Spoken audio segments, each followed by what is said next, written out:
दोस्तों आपके इन्वर्टर के पीछे ये जो एक छोटा स्विच दिखता है उसको आपने कभी देखा है? अगर आपने देखा भी है तो उसको आपने बहुत बार इग्नोर किया है। तो दोस्तों ये स्विच क्या है और ये कैसे काम करता है तो आज मैं इसको बताऊंगा। दोस्तों ये जो स्विच है रेगुलेटेड और अनरेगुलेटेड स्विच है।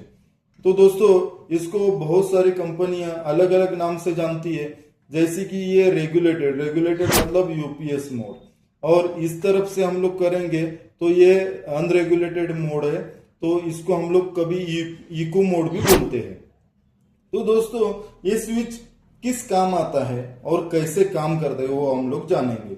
अभी मेरा स्विच अनरेगुलेटेड मोड पे सेलेक्टेड है, तो इसको हम लोग देखते हैं कि कैसे इसको यूज करना है। दोस्तों ये अनरेगुलेटेड मोड आपको जब आप फैन चलाते हैं, एसी चलाते हैं, या आपके लाइट्स हो गया, जैसे कि मोटर हो गया, अगर ये लोड आप चलाते हैं, जैसे टीवी हो गया, ये लोड आप चलाते हैं तो ये अनरेगुलेटेड मोड पे रखना चाहिए इसको।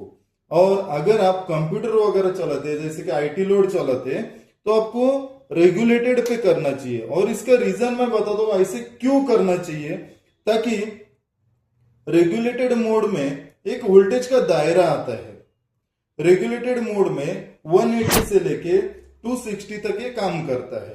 दोस्तों अगर आपका वोल्टेज, आपके एरिया का वोल्टेज 180 से लेके 260 तक है, उसके बीच में है, तो आपका इन्वर्टर रेगुलेटेड मोड पे सही काम करेगा। अगर आप कंप्यूटर चलाना चाहते हैं तो रेगुलेटर मोड आपको चाहिए, तो आपके एरिया का वोल्टेज 180 से लेके 260 के अंदर होना चाहिए, तभी जाके आपका रेगुलेटेड मोड काम करेगा। और दूसरी बात है, अगर 180 से नीचे गया और 260 के ऊपर गया तो आपका इन्वर्टर बैटरी में चला जाएगा, बैटरी मोड पे काम करेगा। अगर बैटरी मोड में जाता है, कुछ सायरन देगा या कुछ अलार्म देगा बैटरी पे जाने के बाद, और कुछ देर मतलब बैकअप देने के बाद वो मतलब शट डाउन हो जाएगा। और दूसरी बात है कि हम लोग अभी अनरेगुलेटेड मोड की बात करते हैं। अनरेगुलेटेड मोड आपको कब यूज करना चाहिए, जैसे कि आपका रूरल एरिया हो गया। रूरल एरिया में क्या होता है, वोल्टेज फ्लक्चुएशन होता है या वोल्टेज बहुत कम जाता है। तो ये आप रूरल एरिया में अगर आप इसको लगा रहे हैं तो इसका वोल्टेज का दायरा क्या है, तो इसका वोल्टेज का दायरा 100 वोल्ट से लेके 280 वोल्ट तक रहता है, मतलब ये वाइड रेंज है। तो दोस्तों और मैं बताता हूं, कहीं कहीं कंपनी यहाँ पे नैरो भी लिखती है, रेगुलेटेड को बोलती है नैरो और अनरेगुलेटेड को बोलती है वाइड।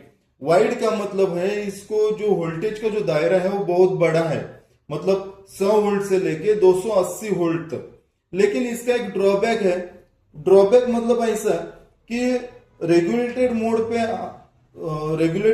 पे हम लोग कंप्यूटर्स वगैरह चलाते हैं तो वो रिस्टार्ट नहीं होते। जब मेंस फेल होती है तो ये रिस्टार्ट नहीं होते रेगुलेटेड मोड पे। लेकिन अनरेगुलेटेड मोड पे इसका स्विचिंग टाइम थोड़ा डिले रहता है, तो डिले होने की वजह से आपके कंप्यूटर या सेंसिटिव इक्विपमेंट वो शटडाउन होने की संभावना बहुत बढ़ती है। इसके लिए लोग क्या करते हैं कि इसको रेगुलेटेड मोड में ही रख देते हैं। हाँ, रेगुलेटेड मोड में रखने से आपका थोड़ा नुकसान भी होता है। नुकसान मतलब ऐसा है कि आप अगर आईटी कंपनी में काम करते हैं, आपके नीड है तो आपको रखना ही पड़ेगा। लेकिन रेगुलेटेड मोड पे लाइट बिल भी ज्यादा आता है, आपका बैटरी का जो इस्तेमाल है वो भी ज्यादा हो जाता है।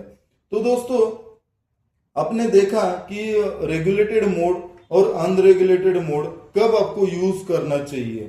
तो दोस्तों अभी ये जानकारी आपको कैसी लगी वो आप कमेंट सेक्शन में बताइए, और अगर आप मेरे चैनल पर नए हैं तो चैनल को सब्सक्राइब करना ना भूलिए।